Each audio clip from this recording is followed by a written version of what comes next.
दिल्ली दौरे से हिमाचल लौटे सीएम सुखविंदर सिंह सुक्खू राहुल गांधी की सदस्यता रद्द करने को दिया गलत करार, कहा सुप्रीम कोर्ट का फैसला स्वागत योग्य।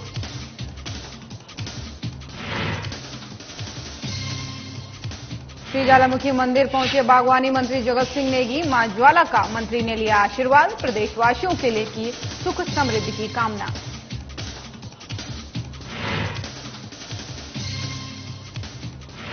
हिमाचल में मिशन इंद्रधनुष कार्यक्रम का शुभारंभ, स्वास्थ्य मंत्री कर्नल धनीराम शांडिल ने सोलन से किया शुभारंभ, 5 साल तक के बच्चों के लिए होगा लाभदायक। नाहन में यातायात दुरुस्त करने का कार्य लगातार जारी, लगभग सभी सड़कों को किया सुचारू, विधायक अजय सोलंकी ने सभी विभागों को दिए निर्देश।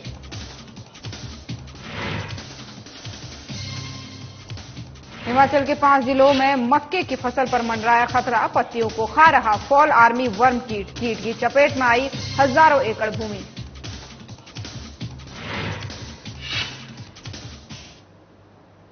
नमस्कार, स्वागत है आप सभी का हिमाचल प्रदेश की खबरों में। मैं हूं आपके साथ ज्योति। रुक करेंगे खबरों का। हिमाचल प्रदेश के सीएम सुखविंदर सिंह सुक्खू अपने दिल्ली दौरे के बाद सोमवार को हिमाचल पहुंचे हैं। इस दौरान उन्होंने शिमला में राष्ट्रीय हथकरघा दिवस कार्यक्रम में शिरकत की। इस मौके पर सीएम ने राहुल गांधी की सदस्यता रद्द करने को गलत करार दिया और उच्चतम न्यायालय का स्वागत किया है।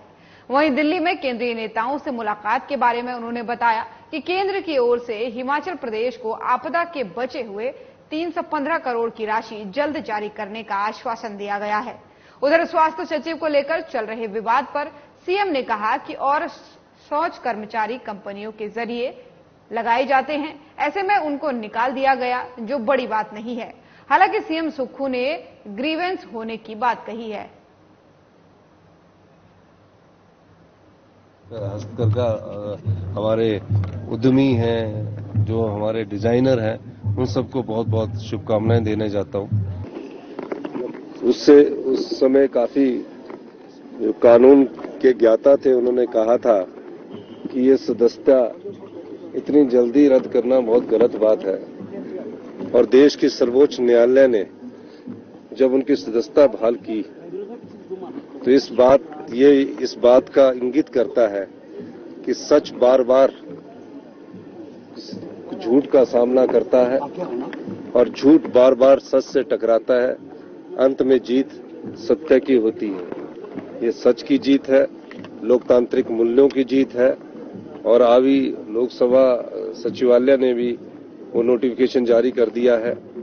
सवाल सदस्यता बहाल करने का नहीं है, सवाल इस देश के जो कानून हैं, उन कानून के अनुसार किस प्रकार से कभी कुछ गलत हो जाए, उस दृष्टिकोण से सर्वोच्च न्यायालय ने यह फैसला दिया है।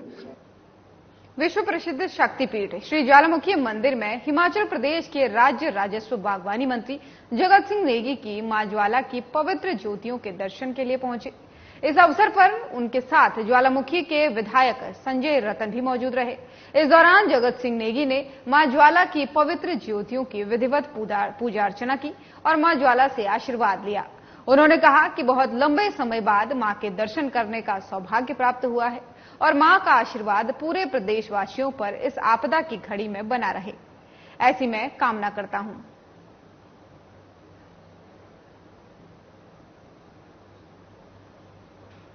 स्वास्थ्य विभाग का मिशन इंद्रधनुष कार्यक्रम आज से पूरे प्रदेश में शुरू हो गया है।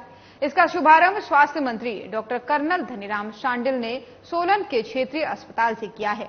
इस दौरान स्वास्थ्य मंत्री ने कहा कि 5 साल तक के बच्चों के टीकाकरण के लिए यह मिशन इंद्रधनुष बेहद लाभप्रद है। वहीं उन्होंने कहा कि प्रवासी बच्चों और जो लोग व्यस्तता के कारण टीकाकरण से वंचित रह गए हैं, उनके लिए प्रदेश में विशेष शिविरों का आयोजन किया जाएगा, जिससे बच्चे पोलियो, हेपेटाइटिस सहित अनेक बीमारियों से बच सकते हैं। आज का बहुत ही शुभ दिन है कि हमारे बच्चों के लिए, उन बच्चों के लिए जो अभी तक लेफ्ट ओवर रहे हैं, चाहे कोई माइग्रेंट हो, चाहे कोई ऐसे हो जो कि व्यस्तता के कारण ना पहले लगा सके हों, या कोई ऐसे हो जिन्हें ना भी मालूम हो, उस प्रकार के टीकाकरण को आज से आरंभ किया जा रहा है पूरे प्रदेश में। क्या मैं तो समझता हूँ देश में भी ये कार्यक्रम चला हुआ है, और जैसे हमारे सोलन डिस्ट्रिक्ट में जगह जगह पर इसके कैंप लग रहे हैं, और उनको पूर्व निर्धारित कार्यक्रम के अनुसार बता दिया गया। सिरमौर जिले में भारी बरसात के चलते बहुत नुकसान हुआ है, तो वहीं नाहन विधानसभा क्षेत्र में भी सड़कों, पेयजल योजनाओं सहित कृषि क्षेत्र में भी नुकसान हुआ है।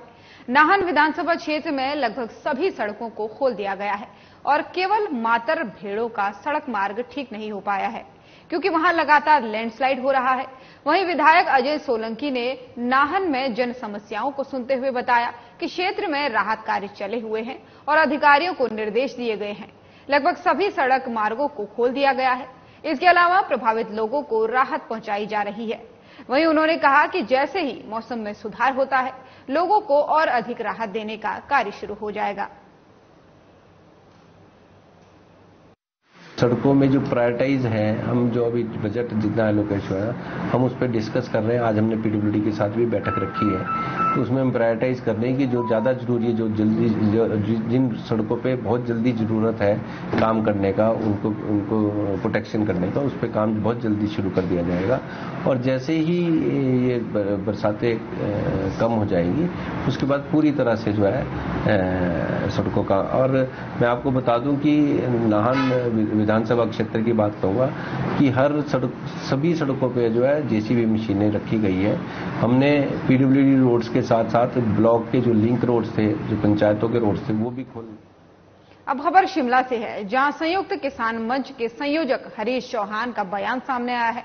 इस दौरान उन्होंने कहा है कि संयुक्त किसान मंच का मानना है कि सरकार ने जब से प्रदेश की मंडियों में कानून लागू करने के आदेश पारित किए हैं, तब से कुछ आढ़तियों और खरीदारों की मिलीभगत और मनमानी से प्रदेश की मंडियों में सभी कानूनों के उल्लंघन के प्रयास किए जा रहे हैं। इस गैर कानूनी और गैर जिम्मेदाराना कार्यशैली से इस विकट आपदा के समय में किसानों, बागवानों को परेशान किया जा रहा है। वहीं उन्होंने कहा कि सरकार तुरंत ऐसे आढ़तियों और खरीदारों पर कार्रवाई कर इनके लाइसेंस रद्द करे, जो कानूनों की अवहेलना कर रहे हैं।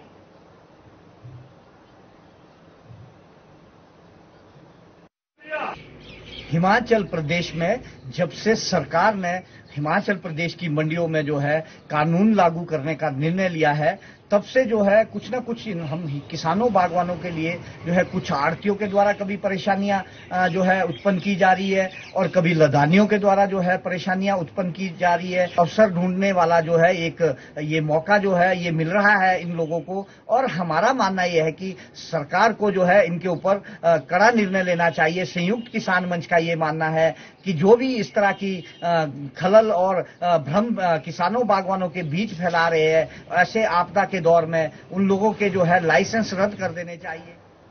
प्रदेश के 5 जिलों में मक्के की फसल को फॉल आर्मी वर्म ने हजारों हेक्टेयर क्षेत्र को अपनी चपेट में ले लिया है। कृषि विभाग की माने तो सबसे अधिक नुकसान इस कीट ने ऊना जिले में पहुंचाया है। वहीं दूसरे नंबर पर हमीरपुर जिला है। साथ ही विशेषज्ञों की माने तो इस साल इस कीट ने जून महीने के अंत में ही मक्के की फसल में पैर पसारना शुरू कर दिया था।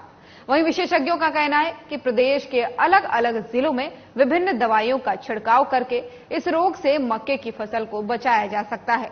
जिला ऊना, मंडी, चंबा और कांगड़ा में कोरोजोन, जिला हमीरपुर में अग्निअस्त्र और ब्रह्मास्त्र नामक दवाई का छिड़काव किया जा सकता है। खबर धर्मशाला से है, जहां फॉल आर्मी वर्म ने हजारों हेक्टेयर क्षेत्र में जो फसल है उसको नुकसान पहुंचाया है। ये कीट जो है ये मक्के की फसल में लगा हुआ है, जिसमें किसानों का कई हेक्टेयर जमीन पर जो फसल बोई गई है उसका नुकसान हो रहा है।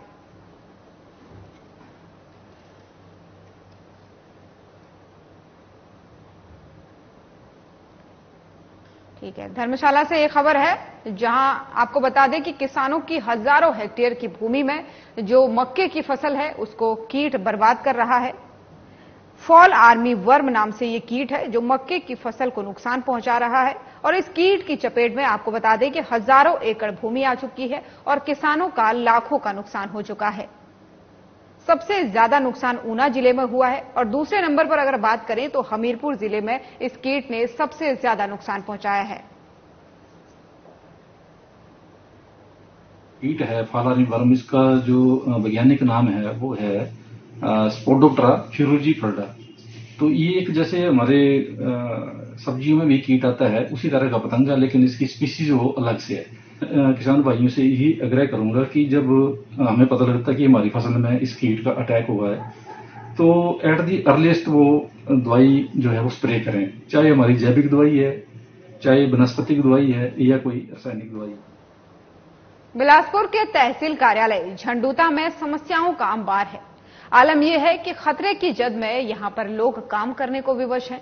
पूरे झंडूता विधानसभा क्षेत्र के लोग यहां पर अपने कार्यों के लिए हर रोज आते हैं। यहां पर आगंतुकों की सुविधा के लिए बैठने की कोई व्यवस्था नहीं है।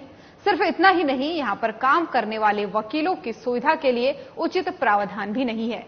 अधिवक्ता विजय कुमार कौशल ने बताया कि इस बारे में विधायक जीतराम कटवाल को अवगत कराया गया था, जिस पर विधायक ने 60 लाख रुपए की लागत से नए भवन की बात कही थी, लेकिन पूरा समय बीत जाने पर भी यह आश्वासन केवल मात्र आश्वासन रह गया। इसको लेकर उन्होंने प्रदेश सरकार से मांग की है कि इन दिनों बरसात चरम सीमा पर है, इससे पहले कोई अप्रिय घटना हो इस परिसर की सुध ली जाए और यहां काम करने वालों की सुरक्षा के लिए सुविधाएं मुहैया कराई जाए। मैंने इस समस्या के बारे में वर्तमान जो विधायक हैं जीतराम कटवाल से भी बात की, परंतु उन्होंने भी इस पर कुछ नहीं किया, आश्वासन भी नहीं दिया और ये कहा कि यहाँ जो है 60 लाख रुपया आया हुआ है और मैं इसको डिसमेंटल करके जो है एक बड़ी तगड़ी बिल्डिंग बनाऊंगा, उसमें आपको जो है छोटे छोटे शेल्टर बनाकर जो है आपको दिए जाएंगे। परंतु 7 साल बीत जाने के बाद भी इस पर कोई कार्य नहीं हुआ। और हिमाचल प्रदेश की खबरों में फिलहाल इतना ही। नमस्कार।